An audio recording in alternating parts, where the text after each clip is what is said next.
कम्मू शेरदा को रोड के नीचे जो जंगल था वहीं कूरी की झाड़ी में मिली थी। होगी तब कुछ दिनों की। कोई छोड़ गया था उसे मरने के लिए। शायद उसे लड़की की जरूरत नहीं थी या कोई और मामला रहा होगा। वैसे पहाड़ों में ऐसा अमूमन होता नहीं। कम्मू को जीना होगा, इसलिए उस दिन शेरदा को ईश्वर ने उसका रक्षक बनाकर भेज दिया। उस दिन शेरदा का पेट थोड़ा खराब सा था, इसलिए तहसील से आते वक्त वो गांव जाने के रास्ते से थोड़ा पहले उतर गए ताकि उधर से शॉर्टकट जल्दी घर पहुंच जाए और ज़्यादा समस्या हो तो झाड़ियों में निवृत्त भी हो लें। उस दिन शेरदा जल्दी जल्दी घर पहुंचना चाहते थे, इसलिए वो तेज गति से नीचे की ओर उतर रहे थे। तभी उन्हें अजीब सी आवाज़ सुनाई दी। उन्हें लगा जैसे कोई अजीब जानवर रो रहा हो या कोई बच्चा रो रहा हो। वो सावधानी से उस ओर बढ़े। वहां पहुंचकर उन्होंने देखा तो देखते हैं कि एक कपड़े में लिपटा हुआ बच्चा रो रहा है। उन्होंने उसे तुरंत उठाया और उलट पलट कर देखा कि कोई चोट तो नहीं आई है बच्चे को। जब वो आश्वस्त हो गए कि बच्ची बिल्कुल ठीक है तो वो उसे गांव की तरफ लेकर चल दिए और गांव पहुंचकर उन्होंने लोगों को इस बच्ची के बारे में बतलाया। गांव वाले भी हैरान थे कि कोई कैसे मासूम बच्चे को यूं जंगल में मरने के लिए छोड़ सकता है। गांव की औरतें तो सिबो सिबो बोलती हुई बच्चे को छोड़ने वाले को गलियाने लगेगी कि कभे भलजन हो यस माँ बापों जो 99 फूल जस चिल के मरना छोड़ गई। साथ ही अब ये समस्या आ गई कि इस बच्ची को पाले कौन। गांव में करीब करीब सब लोगों के पहले से 2-3 बच्चे थे सिवा शेरदा को छोड़कर, क्योंकि शेरदा की शानी का 2 साल पहले ही देहांत हो गया था और उनके बच्चे भी नहीं थे।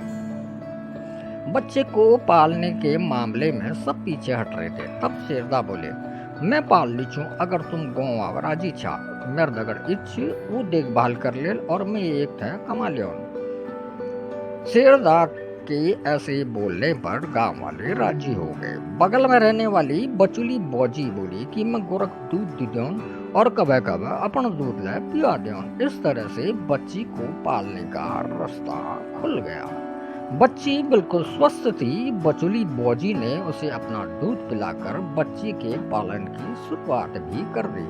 शेरदा की ईजा ने उसे दुलार कर बच्चे को माँ होने का एहसास करवा दिया और रो रही बच्ची भी ये सब पाकर अब चुप हो गई थी। दिन बीतने के साथ ही वो बच्ची जिसका नाम कम्मू रखा गया था वो धीरे धीरे बड़ी हो रही थी। गोल मटोल छोटी सी कम्मू बड़ी प्यारी थी और पूरे गांव की दुलारी थी, क्योंकि गांव के प्रत्येक घर ने अपनी हैसियत के अनुसार अपना योगदान जो दिया गया। घुटनों से चलने वाली छोटी सी कम्मू अब 18 साल की हो चुकी थी। शेरदा ने उसके लालन पालन में कोई कसर नहीं छोड़ी थी अपनी तरफ से। पढ़ाई में होशियार कम्मू अब इंटर कर चुकी थी। शेरदा को अब उसके ब्याह की चिंता सताने लगी।